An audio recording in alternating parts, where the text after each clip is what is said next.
사람은 혼자 살지 못하죠. 기능적인 면에서. 그러니까 혼자서 모든 것을 할 수 없는 사회 구조죠. 내가 농사 지으면서 어업을 하면서 또 광물을 채취하고 공장을 지어서 물건을 생산하고 유통하고 배달하고 그것들을 나 혼자서 못하는 시대 아닙니까? 우리 사회는 분업화되어 있죠.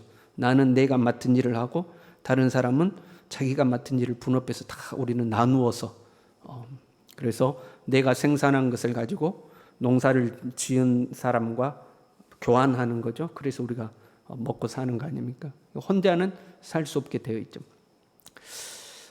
기능적인 면에서뿐만 아니라 정서적인 면에서도 사람은 혼자 살지 못합니다. 그래서 우리는 함께 살아갈 사람을 찾는 거죠. 함께 살 사람이 없으면 짐승이라도 키우는 거죠. 개도 키우고 고양이도 키우고 이 정서적 허전함을 무언가 내 곁에 두고 그래서 고양이나 개 보고 자기 자식처럼 여기잖아요. 그래서 개를 향해서도 고양이를 향해서도 엄마라고 그래. 엄마가 이러면서 하는 거죠. 근데 나이가 들어서 혼자 사시는 분들은 이렇게 반려동물을 키우는 것이 정서적으로는 상당히 도움이 된다고 그럽니다. 근데 저는 개인적으로 안 키우고 싶어요. 안 키우고 싶은데 도움이 된다고 그럽니다. 근데 그 짐승도 없으면 어떻게 해요? 영화 같은 데 보면 배구공 같은 데 얼굴을 그려놓고 그거라도 나놓고 막 말을 걸죠. 윌슨하고 막 이제 말을 거는 거잖아요. 혼자 있으면 너무 견딜 수가 없으니까 그림이라도 그려놓고 대화하고 이렇게 하는 거죠. 여러분은 어떤 사람과 함께 살고 싶은가? 우리가 마음에 맞는 사람과 살면 행복하죠. 근데 마음에 맞지 않는 사람과 살면 괴롭고 힘듭니다. 그래서 젊은 남녀가 서로 만나서 이 사람이라면 평생을 함께 살 수 있겠다. 평생을 같이 갈 수 있겠다 하는 사람을 선택해서 결혼을 하죠. 그런데도 그렇게 해서 결혼을 했음에도 불구하고 또 다투고 살죠. 다투고 살아요. 그런데 여러분 그렇게 다투고 살지라도 있는 것이 없는 것보단 낫습니다. 장례식장에 가보면 그래요. 장례식장에 가면 남편 장례식을 치르면 울면서 그렇게 이야기하잖아요. 이놈의 영감탱이 살아서 나를 그렇게 힘들게 하더니 나만 놔두고 혼자 가네 하고 이제 우는 분들이 있죠. 없는 것보다는 있는 것이 낫죠. 왜요? 사람은 이 정서적 공허함, 허전함을 가지고 있기 때문에 누군가 곁에 있기를 원하는 겁니다. 이러한 공허함은 어디서부터 왔는가? 근본적으로 보면 하나님과 분리되면서 사람에게 이 정서적 공허함이 생겼습니다. 에덴 동산에서조차도 하나님은 사람을 보시고 혼자 사는 것이 좋지 않다면서 돕는 배필인 하와를 만들어 주셨습니다. 근데 그때는 아담이 어떤 정서적 공허함을 느꼈기보다는 하나님이 보실 때에 혼자서 만물을 다스리는 것이 좋아 보이지 않았습니다. 그래서 돕는 배필을 주신 거죠. 이 사람에게 생겨난 정서적 공허함은 사람이 범죄한 이후에 하나님으로부터 분리되면서 생겨난 겁니다. 우리의 영혼에 구멍이 뚫린 거죠. 그 구멍에서부터 이 허전함이 우리에게 찾아오는 겁니다. 사람이 범죄하기 전에는 하나님과 굉장히 친밀했음을 알 수가 있어요. 선악과를 따먹었어요. 범죄한 후 이야기예요. 창세기 3장 8절에 보면 동산에 거니시는 여호와 하나님의 소리를 듣고, 아담과 하와가 살던 에덴 동산은 하나님이 같이 거니시는 곳이었죠. 에덴 동산 아담과 하와도 살고 하나님도 거니시고, 비록 아담과 하와가 범죄했을지라도 그 동산을 거니시는 하나님이 오셔서 아담을 부르시죠. 아담아, 네가 어디 있느냐? 그랬더니 아담이 하나님께 내가 이차 저차 해서 두려워서 숨었나이다 하고 하나님께 대화하죠. 그러니까 하나님이 아담과 하와가 함께 거니시고 대화하던 곳, 그곳이 이제 에덴 동산이었죠. 함께 거닐고 대화하는 것을 한 단어로 한다면 동행이라고 말할 수가 있죠. 하나님과 사람이 동행하던 곳, 그것이 이제 에덴 동산이었습니다. 범죄한 후에 아담은 하나님의 낯을 피하여 숨기 시작했습니다. 결국엔 에덴 동산에서 쫓겨났고 더 이상 하나님과 동행이 불가능해졌습니다. 하나님과 죄로 말미암아 단절돼 버린 거죠. 이 아담이 에덴 동산에서 쫓겨난 뒤에 아담의 후손 중에 하나님과 동행이라는 표현이 처음 등장한 것이 에녹입니다. 에녹에 대해서 22절부터는 이렇게 기록되어 있습니다. 무두셀라를 낳은 후 300년을 하나님과 동행하며 자녀를 낳았다. 그리고 24절에는 에녹이 하나님과 동행하더니, 에녹이 하나님과 동행했음을 2번이나 강조해서 표현하고 있는 겁니다. 에녹은 하나님과 동행했다, 하나님과 동행했다 하는 거죠. 이 동행이라는 단어의 언어는 히트 할레크라는 단어입니다. 히트 할레크. 원래는 할라크라는 단어에서 나왔어요. 이 할라크라는 단어는 걷다, 살다, 계속하다 그런 의미를 가진 단어입니다. 걷다, 살다, 계속하다. 그래서 히트 할라크가 되면 히트 할라크가 히트 할레크가 되는 거죠. 이 다양한 의미를 가지고 있어요. 무엇에 속하여 걷다, 신중히 걷다, 그 자신이 홀로 따라갔다, 충실하게 걷다, 항상 계속 걷다, 변치 않고 따라가다, 항상 행동을 같이 하다. 비슷비슷하지만 이런 의미를 가지고 있어요. 이것을 우리 한글 성경을 번역할 때 동행하다 하라고 이제 번역을 한 거예요. 항상 같이 걷고 변치 않고 따라가고 행동을 같이 하고 누군가에게 속하여서 걷고 신중하게 걷고, 이것을 한 단어로 동행했다 이렇게 표현한 거죠. 그래서 이 히트 할레크라는 단어의 특징 2가지를 뽑자면, 먼저는 자발적으로 걸었다는 의미를 가지고 있어요. 누구의 강요나 지시가 아니라 억지로 걷는 것이 아니라 내 스스로가 그 길을 걸어갔다, 이제 그런 의미예요. 우리가 어딘가를 가면 누구하고 가는지 이게 참 중요하잖아요. 그래서 물어보잖아요. 집사님 이번에 어디 가시게 그러면 그럼 누구 가는데요? 이제 물어보잖아요. 그래서 마음에 맞는 사람이 있으면 편하게 가는 거고, 마음에 맞지 않는 사람이 있으면 조금 더 생각해 볼게요, 이제 이렇게 되는 거죠. 근데 마음에 맞지 않는 사람인데도 어쩔 수 없이 가야 돼요. 그럼 억지로 가야 되는 거예요. 억지로라도 이제 가는 상황이 되는 거죠. 같이 가지만 즐거운 마음이 아니에요. 억지로 가는 거예요. 마음이 맞지 않는 사람과 같이 가면서 그 사람의 비위를 어쩔 수 없이 맞춰야 되는 경우도 있죠. 직장 상사랑 같이 간다 그러면 그 직장 상사 농담하는 거 받아줘야 되고, 기분도 맞춰줘야 되고, 비위도 맞춰줘야 되고 그러잖아요. 직장 상사뿐만 아니라 가족 간에도 그렇잖아요. 우리 이번에 어디 여행 가자. 어디로 갈까? 이 사람은 산으로 가자. 나는 바다로 가자. 근데 결국 산으로 가기로 했어요. 나는 산 가기 싫은데 산 지긋지긋해. 근데 가족이 산으로 간대요. 그러면 나는 싫지만 가족의 분위기를 맞춰서 싫지만 가는 거잖아요. 그러니까 어쩔 수 없이 가는 경우, 싫지만 어쩔 수 없이 가는 경우들이 있어요. 그런데 히트 할레크는 자발적으로 걷다 하는 거예요. 내가 원해서 가는 거예요. 내가 스스로 나서서 가는 길이죠. 또 한편으로 이 히트 할레크는, 여러분, 동행이라고 하면 동행한다 그러면 나란히 걷는 것, 그러니까 동등하게 걷는 것을 떠오르기가 쉽습니다. 근데 여러분, 하나님과 사람이 나란히 설 수가 있습니까? 그건 불가능한 일이죠. 하나님은 창조주고 우리는 피조물인데 우리가 어떻게 하나님과 나란히 동등하게 설 수 있겠습니까? 히트 할레크는 충실하게 변치 않고 항상 계속해서 걸었다, 이런 의미거든요. 충실하게 변치 않고 항상 계속해서 걸었다. 그런데 대등한 관계에서 어깨를 나란히 하고 걸었다, 그 의미가 아니에요. 너하고 나하고 동등한데 내가 네 옆에 있어줄게 하고 갔다는 의미가 아니죠. 항상 변치 않고 동일하게 걷는 건데 어떻게? 섬기면서 걸었다, 그런 의미를 가지고 있어요. 섬기면서 걷는 거예요. 변치 않는 충성심을 가지고 따라 걷는 거예요. 하나님이, 주인 되시는 하나님이 원하시는 대로 행동하면서 걷는 것, 그것을 의미하고 있어요. 우리가 이걸 떠오르면 되죠. 종과 주인이 동행하는 모양이죠. 종이 주인에게 그래요? 내가 같이 가줄게요, 이렇게 하진 않잖아요.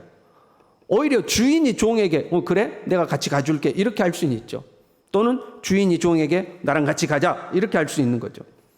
종은 주인과 동행한다는 의미는 주인과 동등한 관계에서 걷는 것이 아니라 주인을 수발하고 섬기면서 걷는 것을 의미하고 있죠.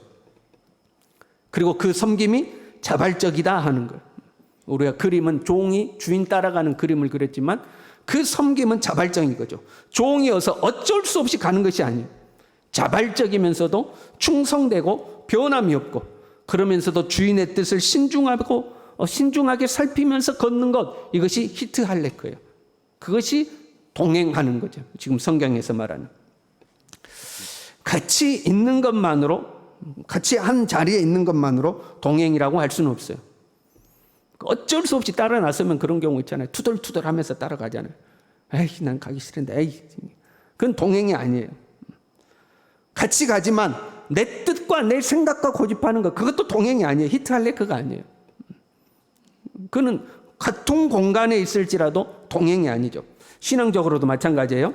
우리는 하나님이 우리와 동행하신다고 믿죠. 내가 어디를 가든지 무엇을 하든지 하나님이 함께 하신다. 맞는 말이죠. 아멘이죠. 그러나 이것을 오해하면 안 돼요. 내가 무엇을 하든지 하나님을 지지한다, 그 의미가 아니에요. 내가 어디를 가든지 무엇을 하든지 하나님이 나와 함께 하신다. 이것은 내가 어디를 가서 무엇을 하든지 하나님이 나를 지지해 주신다, 그런 의미가 아니죠. 그러니까 하나님이 동행하신다라는 표현은 약간의 오해의 소지를 가지고 있는 거예요. 내가 하나님과 동행한다. 그러니까 하나님이 나와 동행하셔서 하나님이 나를 쫄쫄쫄 따라다니신다, 이런 의미가 아니고 하나님이 가시는 그 길을 내가 따라가는 것을 말하는 거죠. 그것이 하나님이 나와 함께 하시는 거예요. 내가 이렇게 가고 저렇게 가고 아무데로나 내 마음대로 다녀도 하나님이 나를 쫄쫄쫄쫄 따라다니면서 나와 동행하신다, 이런 의미가 아니에요. 이렇게 오해하면 안 되는 거죠. 그러니까 표현을 바꿀 필요가 있어요. 하나님이 나와 동행하신다, 이것을 내가 하나님을 따라다닌다, 이렇게 표현을 바꿀 필요가 있는 거죠. 오늘도 나는 하나님과 동행했다. 같이 해봅시다. 오늘도 나는 하나님과 동행했다. 네, 내가 하나님을 따라가는 거예요. 하나님이 나와 함께 하신다 할 때 내 마음대로 살았는데 하나님이 어찌됐든 간에 나를 이렇게 쫓아다니신다, 그런 의미가 아니다, 이 말이죠. 오늘도 자발적으로 하나님의 뜻을 살피고 하나님의 뜻대로 사는 것을 즐거워하고 신중하게 변함없이 하나님의 뜻을 쫓아가는 것, 그것이 내가 하나님과 동행하는 거예요. 그건 내가 하나님 따라가는 거예요. 우리가 주의 일을 맡아서 할 때도 마찬가지죠. 주님의 일을 하는데 억지로 해요. 그건 동행이 아니에요. 주님의 일을 하는데 내 마음대로 해요. 그것도 동행이 아니에요. 주님의 일을 하면서 투덜투덜해요. 그것도 동행이 아니에요.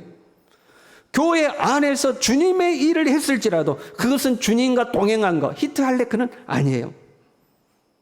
주님이 내 곁에 계시고 내가 그 주님을 수발하는 것처럼, 그런데 그것을 즐거워하고 충성되게 섬기는 마음으로 변함없이 살아가는 것, 그것이 주님과 동행하는 것. 자발적이면서도 즐겁고 변함이 없고 내 뜻이 아니라 주님의 뜻을 수발하고, 그것이 주님과 동행하는 거예요. 에녹은 그렇게 하나님과 동행했다, 히트할레크했다 하고 성경이 기록하고 있어요. 그랬더니 하나님이 그를 데려가셨다 하고 기록하고 있죠. 라카큰, 데려가셨다는, 라카크, 끌어내어 가져가다, 그런 의미. 물건을 가져가듯이 에녹을 하나님이 가져갔다, 이런 의미죠. 주인이 여러분 먼 길을 떠난다고 우리가 생각해 봐요. 그러면 집에 있는 종들 중에 누군가를 데려가야 돼요.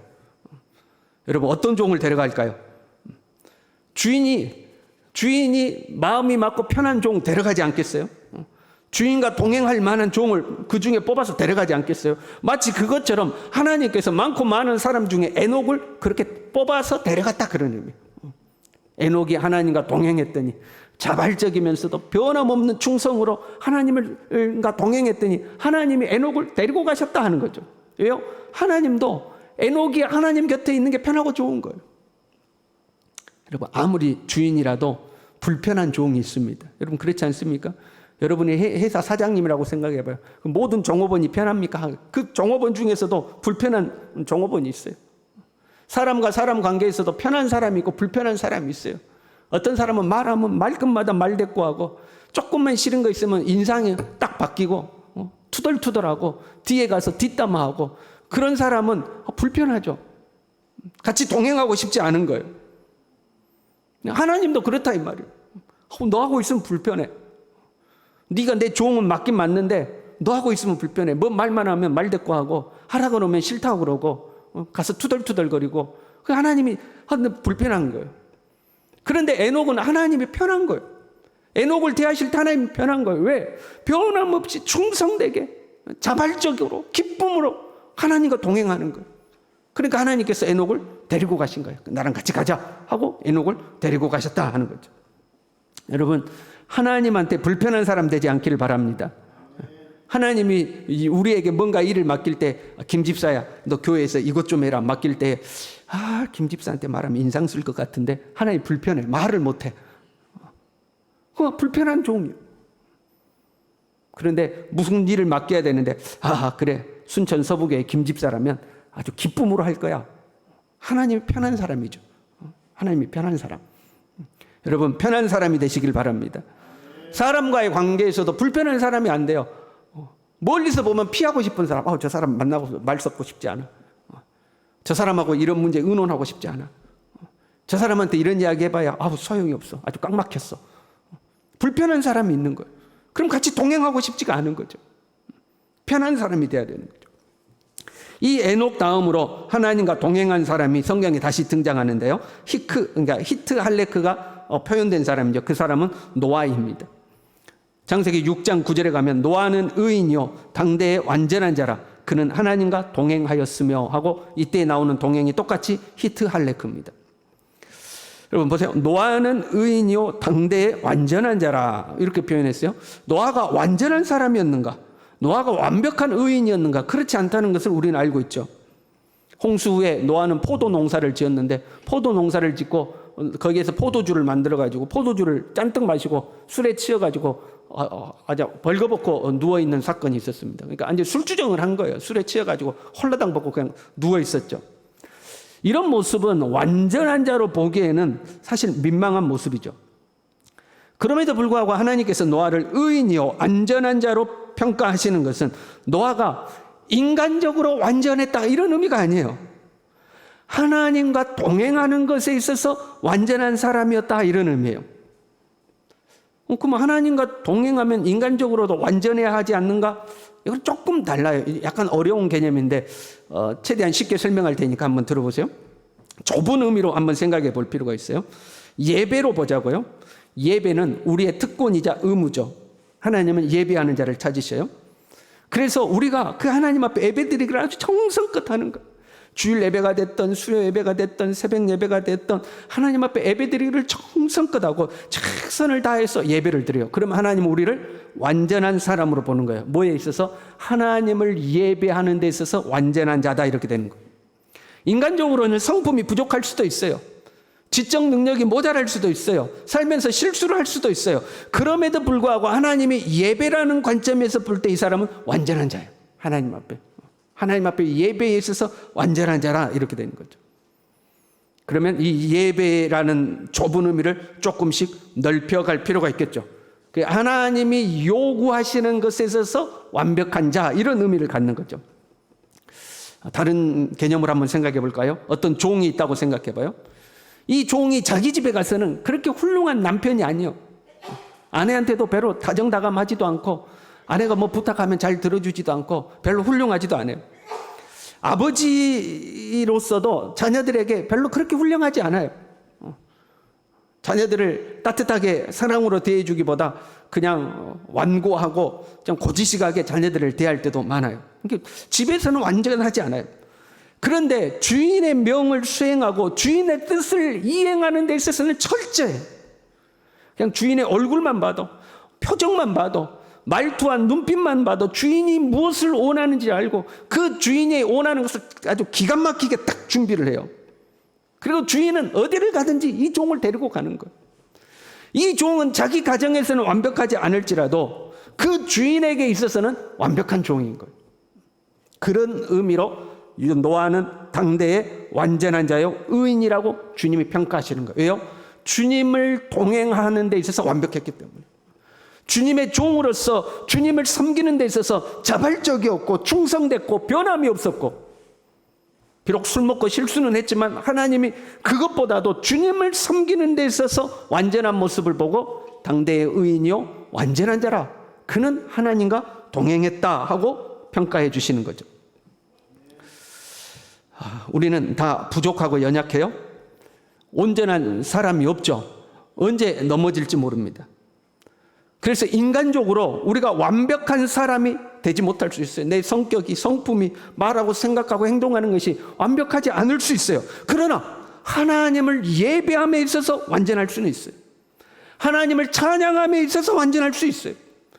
주님을 섬기는 것에 있어서 완전할 수 있어요. 주님의 뜻을 실행함에 있어서만큼은 완전할 수가 있어요.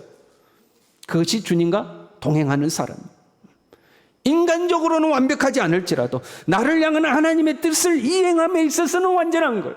다른 건 몰라도 내가 주님의 뜻이라면, 주님의 일이라면, 주님이 기뻐하신 일이라면 그냥 발벗고 나서는 거예요. 그것이 주님과 동행한 사람이죠. 이 히트할레크는 더 뒤로 넘어가면 아브라함에게 가서 다시 한번 등장해요. 17장 1절에요. 아브라함이 99세가 되었어요. 그때 여호와께서 아브라함에게 나타나셔서 말씀하십니다. 나는 전능한 하나님이라. 너는 내 앞에서 행하여 완전하라. 이때 너는 내 앞에서 행하여, 이 행하다라는 단어가 히트할레크예요. 너는 내 앞에서 히트할레크하라 그런 말이에요. 너는 내 앞에서 히트할레크하라. 사실 아브라함은 하나님 앞에서 온전하지 못했어요. 비틀비틀할 때가 많았어요. 애굽으로 내려가기도 하고요. 자기 아내를 누이라고 속이기도 하고요. 하가를 첩으로 들여서 이스마엘을 낳기도 했어요. 그러나 하나님이 요구하시는 완전함이라, 지금 아브라함에게 너는 내 앞에서 행하여 완전하라 할 때 그 완전함인 것은 다른 것이 아니라 하나님의 언약을 신뢰함에 있어서 완전하라 그런 말씀입니다.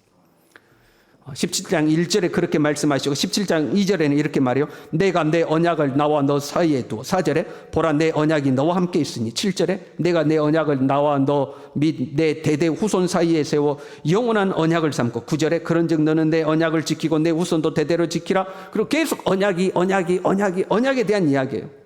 그러니까 아브라함 너는 내 앞에서 행하여 완전하라 하는 것은 인간적으로 너 완벽해야 돼. 흠도 없고 점도 없고 실수해서도 안 돼. 이런 의미가 아니라 내가 너에게 한 약속을 신뢰함에 있어서 너는 완전해야 된다 그런 말이에요. 완벽하게 하나님의 약속을 신뢰하라 그런 말이에요.